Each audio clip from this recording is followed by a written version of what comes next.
नमस्कार दोस्तों, एक बार फिर से स्वागत है आपका मेरे चैनल वेल्थ क्रिएटर पे। तो दोस्तों, आज हम एक और आईपीओ के साथ डिटेल डिस्कशन करेंगे जो कि अपकमिंग आईपीओ है और आपको जल्दी ही आता हुआ दिखाई देगा। और वैसे भी ये कंपनी वेल नोन है, काफ़ी लोग इसका इंतजार कर रहे थे। फाइनेंशियल सेक्टर की एक काफ़ी बड़ी कंपनी है और नाम भी काफ़ी बड़ा है। इसका नाम है बजाज हाउसिंग फाइनेंस। तो बजाज हाउसिंग फाइनेंस का आपको आईपीओ जल्दी आता हुआ दिखाई देगा। बेसिकली जैसे इसके नाम से पता लग रहा है कि हाउसिंग फाइनेंस करती है, यानी कि फाइनेंशियल लोन प्रोवाइड कराती है। होम लोन के लिए हो गया या फिर अदर उसके लिए हो गया। तो बजाज बजाज हाउसिंग फाइनेंस काफ़ी बड़ी कंपनी है और लोन प्रोवाइडर एक कंपनी है। तो हम इसके जानेंगे कि शेयर होल्डर का जो कोटा है उसमें कैसे दिया गया है, कंपनी ने कितना अलॉटमेंट क्या करा है, वो सब डिटेल से जानेंगे। इस वीडियो के माध्यम से जानेंगे इसके फाइनेंशियल और फंडामेंटल कैसे हैं कंपनी के, और कंपनी का जो जीएमपी मार्केट में डिमांड है वो क्या चल रही है इस समय। उसके अलावा जानेंगे कि अभी क्या करें, अप्लाई करेंगे इस आईपीओ में या फिर अवॉइड करेंगे। पर उससे पहले वीडियो को लाइक से सब्सक्राइब करना बिल्कुल ना भूलिए। तो दोस्तों, वीडियो में आगे बढ़ते हैं और बात कर लेते हैं वन बाय वन करके। सबसे पहले बात करते हैं बजाज हाउसिंग फाइनेंस के आईपीओ के बारे में। जो जानकारी आपको देते हैं, हम ये बता दें कि आप अब इस आईपीओ में एक ही पैन कार्ड से 2 बार अप्लाई कर सकते हैं। वो कैसे, वो हम बताते हैं। यानी कि आपके पास क्या इस आईपीओ में आपको करना है और क्या नहीं करना है, ये भी हम डिटेल से डिस्कस करेंगे इस आईपीओ में। तो सबसे पहले हम बात कर लेते हैं शेयर होल्डर कोटा की, यानी कि जो बजाज हाउसिंग फाइनेंस में शेयर होल्डर कोटा डिक्लेयर किया गया है वो क्या है और उसमें कैसे अप्लाई करना है। यानी कि एक आदमी शेयर होल्डर कोटा से भी अप्लाई कर सकता है और रिटेल कैटेगरी से भी कर सकता है। तो शेयर होल्डर कोटा की अगर हम बात करें तो यहाँ दे रखा है कंपनी है reserve 5,000 million worth of share under shareholder quota. तो कंपनी ने जो है 5,000 मिलियन जो शेयर हैं उनको जो है शेयर होल्डर कोटा में देने का फैसला लिया है। वहीं अगर आप बात कर ले तो शेयर होल्डर कोटा के लिए एलिजिबल लोग कौन हैं, तो वो लोग एलिजिबल लोग वो लोग होंगे दोस्तों जिनके पास बजाज फाइनेंस लिमिटेड, इस बात को ध्यान से सुन लीजिएगा क्योंकि काफ़ी लोग कंफ्यूज रहते हैं। जिन लोगों के पास बजाज फाइनेंस के या फिर बजाज फिनसर के शेयर होंगे, और वो कब तक होंगे दोस्तों, वो शेयर उनके पास 30 अगस्त 2024 से पहले पहले उनके डीमैट अकाउंट में होनी चाहिए। वो लोग एलिजिबल होंगे apply to offer this shareholder reservation quota के।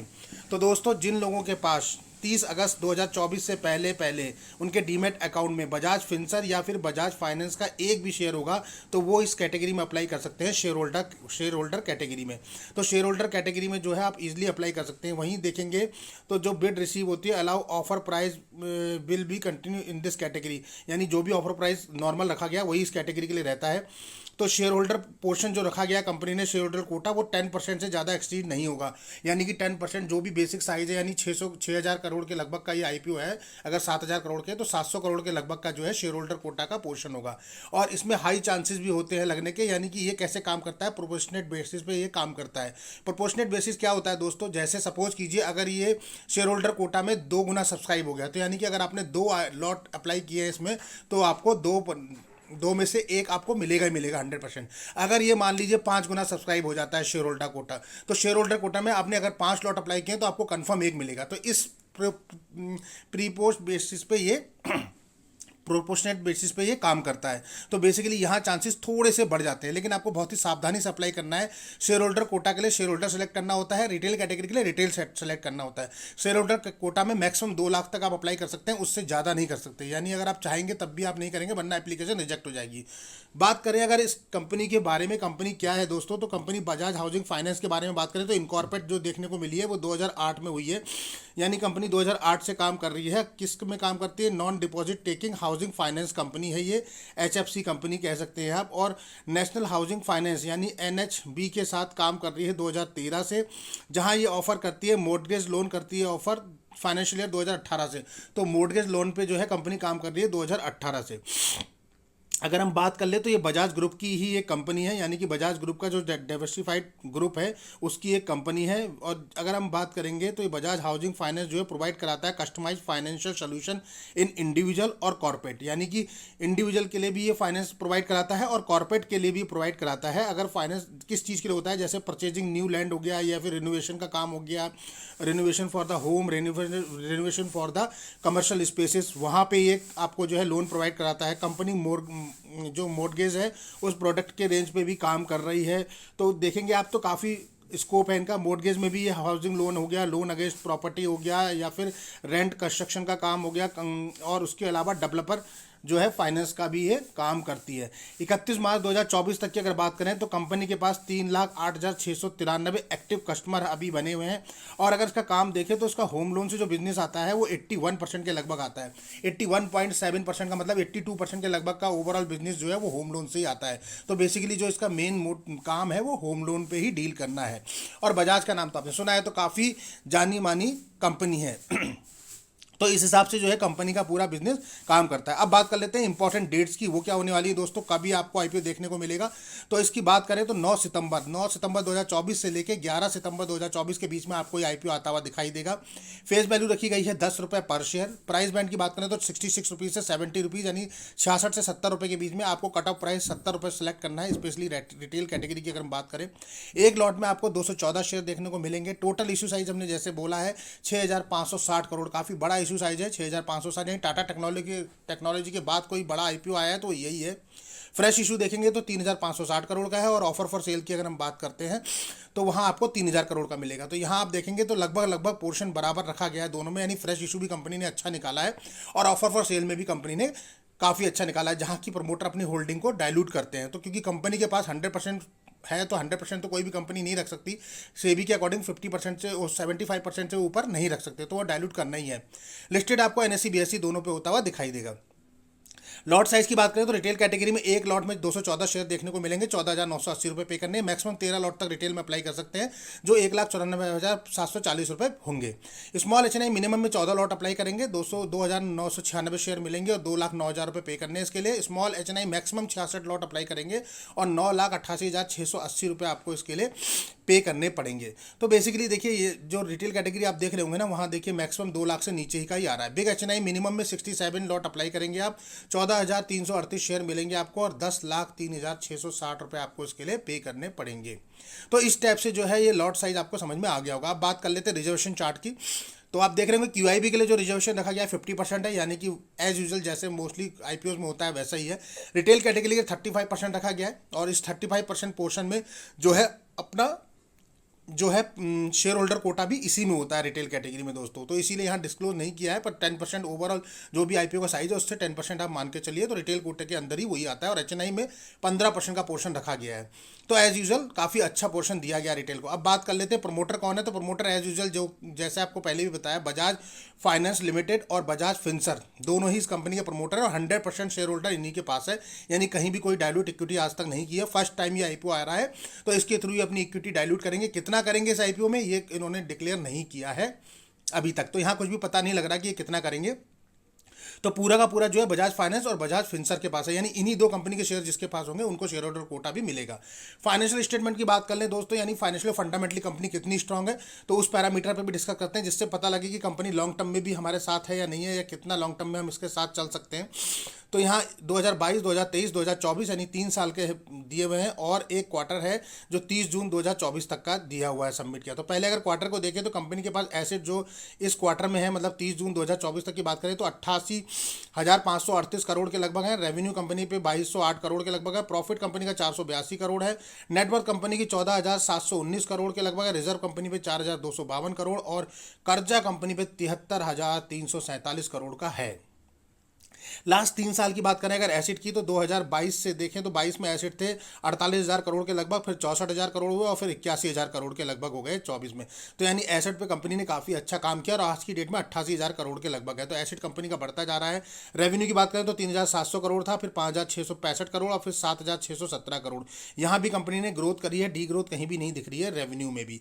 प्रॉफिट आफ्टर टैक्स की बात करें तो 709 करोड़, फिर 1,257 करोड़ और 1,731 करोड़ के लगभग, यानी साल दर साल प्रॉफिट में भी कंपनी ग्रोथ करती हुई नजर आ रही है। नेटवर्थ की बात करें तो 6,741 करोड़, फिर 10,503 करोड़ और 12,233 करोड़, यानी यहां भी कंपनी ने अपना पैसा 3 साल में डबल कर लिया है नेटवर्थ में।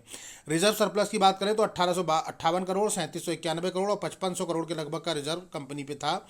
यहीं बोरिंग की बात करें तो वो भी बढ़ता हुआ दिख रहा है दोस्तों, देख रहे हैं हाई बोरिंग चल रहा है, 41,000 करोड़, 53,000 और 70,000 करोड़, 73,000 करोड़ पे हो गया। तो कंपनी पे डेप्थ है दोस्तों, ये कंसर्न बनता है किसी भी कंपनी पे डेप्थ जो है इंक्रीजिंग ट्रेंड में है, यानी कर्जा जो उधारी बढ़ता ही जा रहा है। पर अगर फाइनेंशियल सेक्टर की बात करें या लोन से रिलेटेड कंपनियों की बात करें तो वहाँ हमेशा कर्जा आपको ज़्यादा दिखाई देगा ही। तो यहाँ थोड़ा सा पैनिक होने की ज़रूरत नहीं है या फिर थोड़ा भी टेंशन लेने की ज़रूरत नहीं है, क्योंकि फाइनेंशियल सेक्टर में स्पेशली ऐसा होता है। बाकी सारे पैरामीटर कंपनी के काफ़ी अच्छे हैं, यानी हम कह सकते हैं फाइनेंशियली कंपनी काफ़ी स्ट्रांग है। अगर हम सारे पैरामीटर को एक बार रियलाइज करेंगे, एक बार रिकैप करें तो देखेंगे, आप देखिए एसेट में देखिए कंपनी ने साल दर साल ग्रोथ दिखाई है, कहीं भी कोई नेगेटिव नहीं है। रेवेन्यू पीस की बात करेंगे तो साल दर साल आपको ग्रोथ देखने को मिलेगी। उसके अलावा आप प्रॉफिट आफ्टर टैक्स की बात करें वहाँ भी ग्रोथ देखेंगे, नेटवर्थ में भी आपको साल दर साल ग्रोथ दिखेगी, रिजर्व सरप्लस में भी साल दर साल ग्रोथ दिखेगी। बोरिंग्स आपको थोड़ा सा कंसर्न एरिया बनता है, लेकिन फाइनेंशियल सेक्टर के लिए फिर भी हम बता दें कि बोरिंग कोई बहुत कंसर्न होता नहीं, क्योंकि मोस्टली फाइनेंशियल सेक्टर में बोरिंग्स होता ही है। अब बात कर लेते हैं की परफॉर्मेंस इंडिकेटर की। तो आप देख रहे होंगे मार्केट कैपिटलाइजेशन की अगर बात करें तो 58,297 करोड़, यानी कि एक लार्ज कैप सेगमेंट की कंपनी दिखाई दे रही है। डेब्ट टू इक्विटी की बात करें तो 5.7 है, यानी कि काफ़ी हाई बनता हुआ दिखाई दे रहा है, मतलब वेरी हाई है। पर डेब्ट टू इक्विटी मोस्टली 1 से नीचे होता है तो काफ़ी अच्छा होता है, लेकिन फाइनेंशियल सेक्टर के लिए 5.7 ठीक ठाक है। R1W की बात करें तो 3.6 है, लो जरूर है लेकिन ठीक है, मतलब कि पॉजिटिव में है, माइनस में नहीं दिख रहा है। वहीं EPS की बात करेंगे 2.21 है और IPO में आने के बाद 2.32 हो जाएगा। PE की बात करें तो 31.62 है और IPO आने के बाद 30.2 हो जाएगा। यानी अगर हम देखें कि इसके कंपटीटर की बात करें, यानी कि मार्केट में जो अदर कंपटीटर हैं इसी सेगमेंट के, अगर उनकी बात करें तो उनके PE की अगर हम बात करते हैं तो वो तकरीबन 10 से लेके और 25 के बीच में आपको दिखाई देता है। इसका PE थोड़ा सा हायर वैल्यूएशन पर रखा गया है, यानी कि आप देखेंगे 31 के लगभग है, 31.62 यानी 32 के लगभग है। तो उस हिसाब से कंपनी ने जो अपना डिमांड रखी है वो थोड़ा सा ओवर वैल्यू डिमांड रखी है, यानी कि हाई डिमांड पे कंपनी ने अपना IPO लॉन्च किया है। पर उसके पीछे रीजन ये भी है कि कंपनी का ब्रांड नेम है, कंपनी वेल नोन है और कंपनी को आप जानते हैं, तो अपने ब्रांड को मद्देनजर रखते हुए कंपनी ने थोड़ा सा हाई डिमांड इस IPO में किया है। तो कुल मिला के देखा जाए तो ये एक्सेप्टेबल है, यानी एक्सेप्ट कर सकते हैं हम कि हाँ ठीक है, हाई डिमांड रखा है, उसके हिसाब से कंपनी अपना परफॉर्म भी करेगी। तो ब्रांड नेम के अकॉर्डिंग कंपनी ने डिमांड रखा है, लेकिन जो डिमांड बनी हुई है वो हायर वैल्यूएशन साइड पे थोड़ा सा है। अभी ग्रे मार्केट प्रीमियम की बात कर लेते हैं दोस्तों। तो ग्रे मार्केट में काफ़ी धमाका हो रखा है, मतलब ग्रे मार्केट की अगर हम बात करें तो काफ़ी अच्छा बम्पर लिस्टिंग गेन बनता हुआ दिखाई दे रहा है, यानी कि सुपर लिस्टिंग गेन आपको दिखाई देगा। तो अगर हम बात करें दोस्तों बजाज हाउसिंग फाइनेंस की IPO की, तो 70 रुपये प्राइस बैंड रखा गया है और 50 रुपये लगभग GMP है। उससे पहले 40 रुपये था, जबकि IPO की डेट भी लॉन्च नहीं हुई थी। आप देखेंगे तो 71% के लगभग लिस्टिंग गेन दिखा रहा है, अभी जब IPO लॉन्च भी नहीं हुआ है। वहीं फायर रेटिंग की बात करें तो 5 की बनी हुई है। IPO का इशू साइज़ की अगर बात करें तो 6,560 करोड़, यानी काफ़ी बड़ा इशू साइज़ है। एक लॉट में 214 शेयर देखने को मिलेंगे। 9 सितंबर को आपको ओपन होता हुआ दिखाई देगा और 11 सितंबर को ये IPO क्लोज हो जाएगा। वहीं 12 सितंबर को आपको अलॉटमेंट आता हुआ दिखाई देगा और 16 सितंबर को ये लिस्टेड होता हुआ दिखाई देगा NSE BSE दोनों पे। तो कुल मिला के देखा जाए तो आपके पास 3 दिन है इसमें अप्लाई करने के लिए।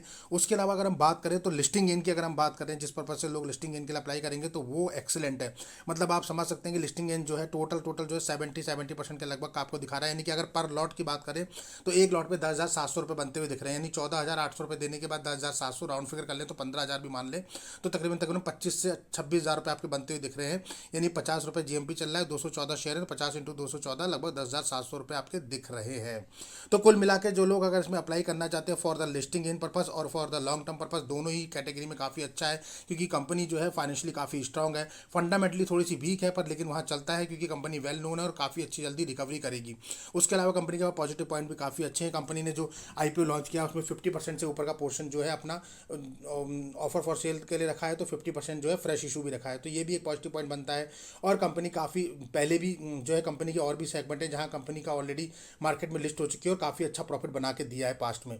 तो वो सारा ट्रैक रिकॉर्ड देखते हुए कंपनी का जो है लिस्टिंग इन काफ़ी अच्छा चल रहा है। तो लिस्टिंग इन पर्पज से अप्लाई कर सकते हैं, लॉन्ग टर्म दोनों ही पर्पज से। पर फिर भी हम दोस्तों आपको बता दें कि यहाँ कोई भी बाय और सेल का रिकमेंडेशन आपको नहीं दिया जा रहा है। आपको अपना रिस्क अपना एनालिसिस खुद करना है, या फिर अपने वित्तीय सलाहकार से मदद लेनी है, या फिर फाइनेंशियल कंसल्टेंट से आप बात कर सकते हैं।